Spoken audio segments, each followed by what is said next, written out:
여러분 안녕하세요. 오늘은 이곳 신촌을 중심으로 음악 활동을 했던 언더그라운드 가수 김현식이 활동했던 발자취를 따라서 둘러보고 6월 민주항쟁의 불씨가 된 이한열 열사의 흔적을 본 후 연희전문학교를 다녔던 민족시인 윤동주가 일제강점기 때 공부하던 곳, 생활했던 곳을 함께 보러 가시겠습니다.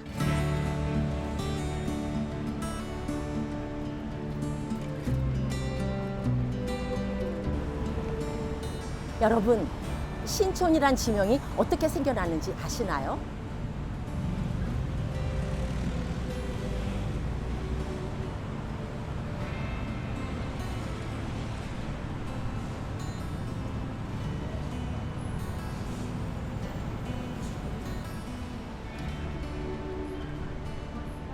조선시대는 대부분의 물자를 배로 운송했습니다. 그런데 신촌과 아주 가까운 곳에 양화진 나루터, 서강 마포 나루터가 있었습니다.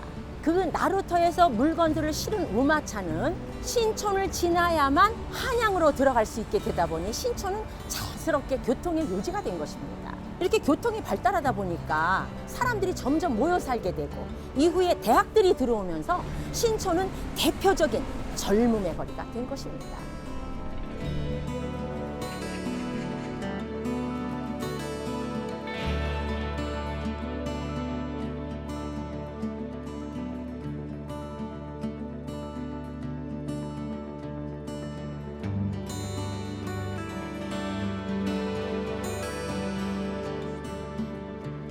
신촌과 함께할 첫 번째 청년은 바로 가수 김현식입니다.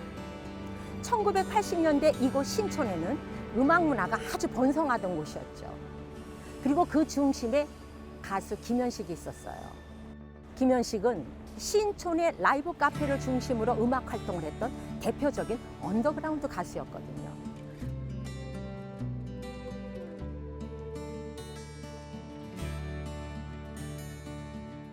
김현식의 대표곡은 사랑했어요예요. 이 곡이 히트를 치면서 김현식을 세상에 알리게 되었죠. 이후에 언제나 그대 내 곁에가 수록된 4집 앨범은 최다 판매를 기록해서 골든 디스크상까지 받게 됩니다. 김현식을 원년 멤버로 결성된 그룹 신촌 블루스는 골목길, 비 오는 날의 수채화 등 많은 히트곡을 남기게 됩니다.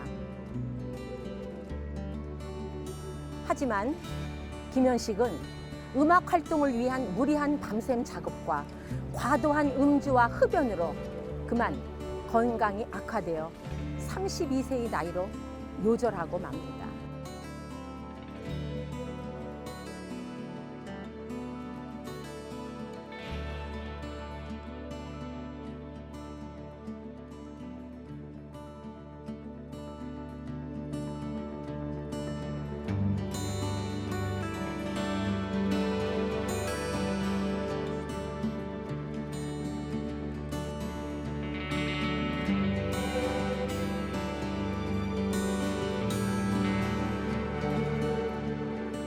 이곳은 플레이버스라는 곳입니다.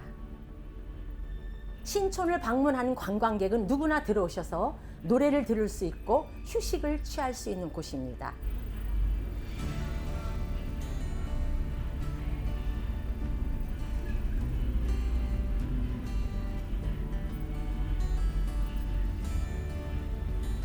각종 관광 정보도 얻을 수 있고 VR 체험도 할 수 있는 곳입니다.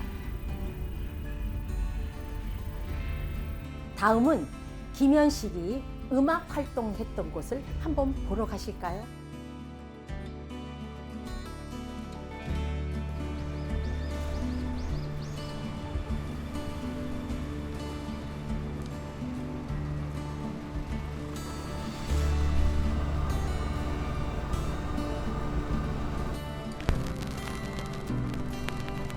신촌이 대표적인 젊음의 거리이다 보니까 커피 문화가 먼저 들어옵니다.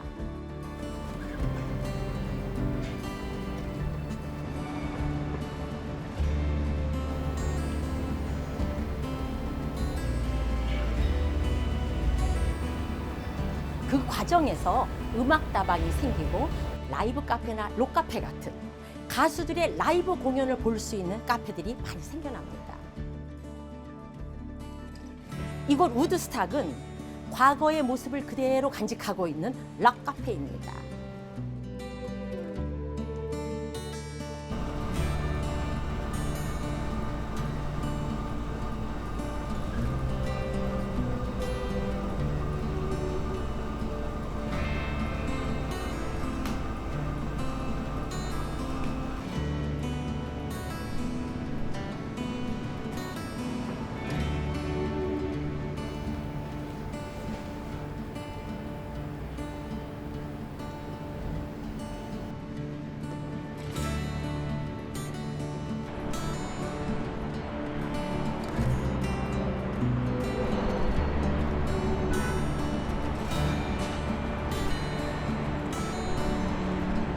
연세대학교는 연희전문학교의 연자와 세브란스 의학전문학교의 세자가 합쳐져서 연세대학교라는 교명을 갖게 된 학교입니다.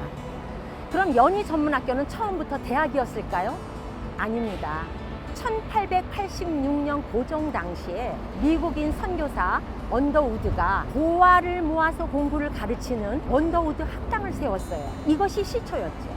이후 중등 과정으로 경신학교가 되고 대학 과정이 생기고 이곳 신촌으로 이전을 하면서 연희전문학교가 된 것입니다. 연희라는 교명은 조선시대 때 세종이 이곳에 아버지 태종을 위해서 지어드렸던 연희궁에서 따왔습니다.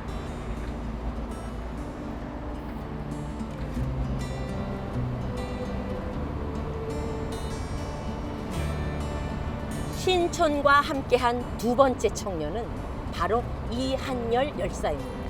연세대학교에 재학 중이던 이한열은 1987년 6월 민주화를 위한 결의대회에 참여 중 연세대학교 정문에서 최루탄을 맞고 쓰러집니다.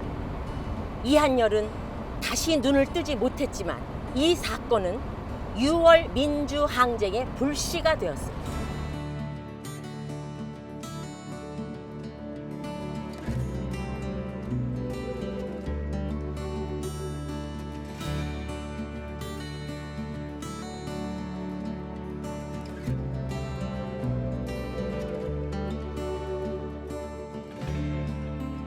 이 건물은 세브란스 의학전문학교의 시작인 광해원입니다.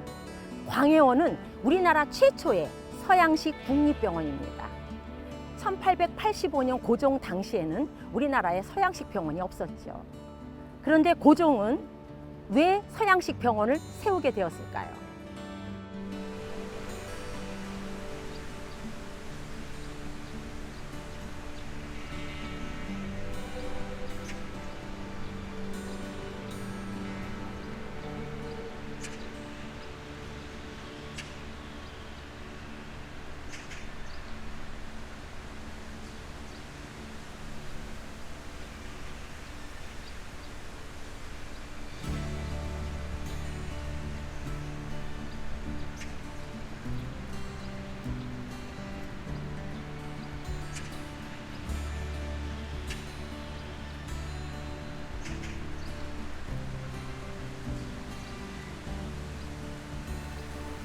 연희전문학교 최초의 건물들을 한번 보고 싶지 않으세요?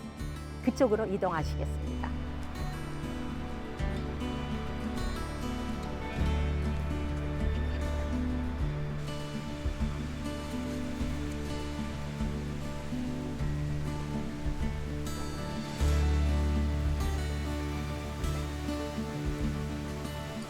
이 건물들은 우리나라 최초로 마스터 플랜을 가지고 지은 대학 건물입니다.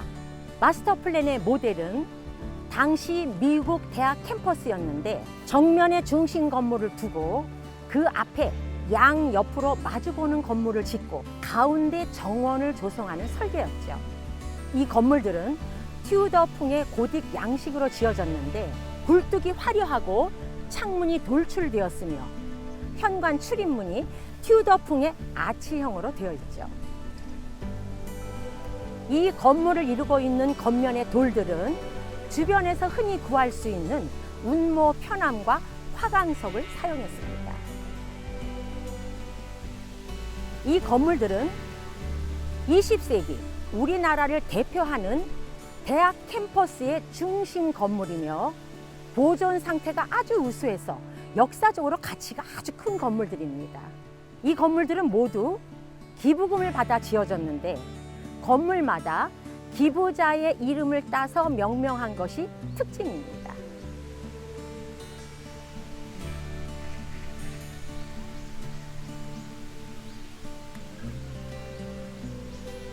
제일 첫 번째 지어진 건물은 1920년에 완공한 스팀슨관입니다.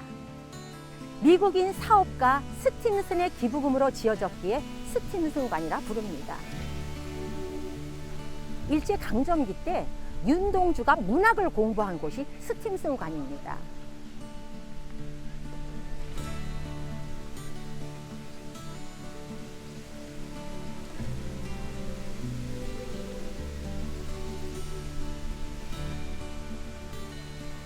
두 번째로 지어진 건물은 2년 후에 완공한 핀슨관입니다. 남감리교회에 핀슨 박사가 기부금 모집을 위해서 애써주어서 핀슨관이라 불렀습니다.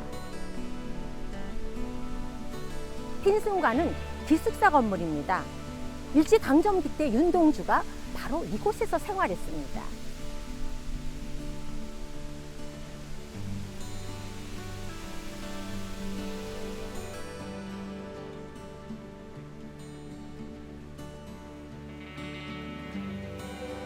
세 번째로 지어진 건물은 1924년에 완공한 아펜젤러관입니다.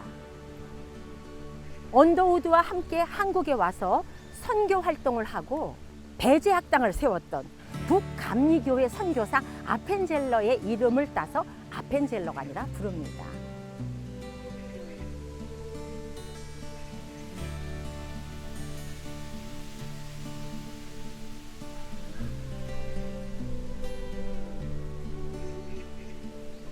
제일 마지막 1925년에 완공한 언더우드관입니다. 연희 전문학교 설립자이신 언더우드를 기념하기 위하여 언더우드관이라 하였습니다.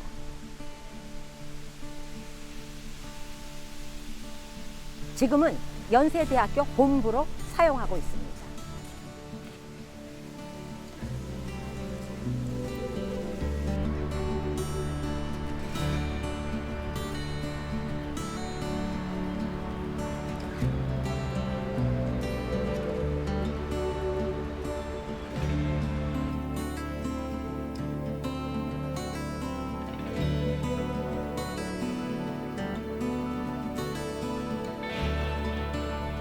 어려서부터 글쓰기를 좋아하고 문학에 재능이 뛰어났던 윤동주는 연희전문학교에 진학하여 스팀슨관에서 공부하고 핀슨관에서 친구들과 함께 생활하며 많은 작품을 창작하였습니다.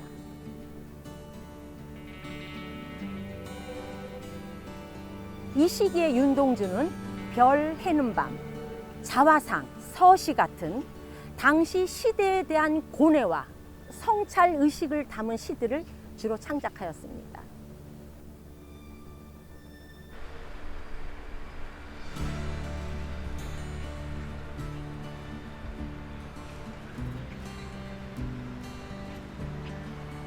졸업 후 일본으로 유학을 떠나기 전에 윤동주는 자신이 쓴 시를 모아 자필본으로 작성하여 후배 정병욱에게 주고 떠납니다. 하지만 일본 유학 중에 윤동주는 치안유지법으로 체포되어 해방을 6개월 남겨두고 28세의 나이로 죽음을 맞게 됩니다. 윤동주 사후 그가 남긴 시들을 엮어 발간한 시집이 하늘과 바람과 별과 시입니다. 오늘 우리는 신촌을 주름 잡으며 불후의 명곡을 남긴 언더그라운드 가수 김현식, 연희 전문학교를 다니며 하늘을 우러러 한 점 부끄럼 없이 살다간 민족 시인 윤동주, 그리고 민주항쟁의 불시 이한열을 만나보았습니다. 신촌에 오셔서 이들을 직접 만나보고 싶지 않으신가요? 여러분을 신촌으로 초대합니다. 지금까지 서대문 역사문화 해설사 박숙자였습니다. 감사합니다.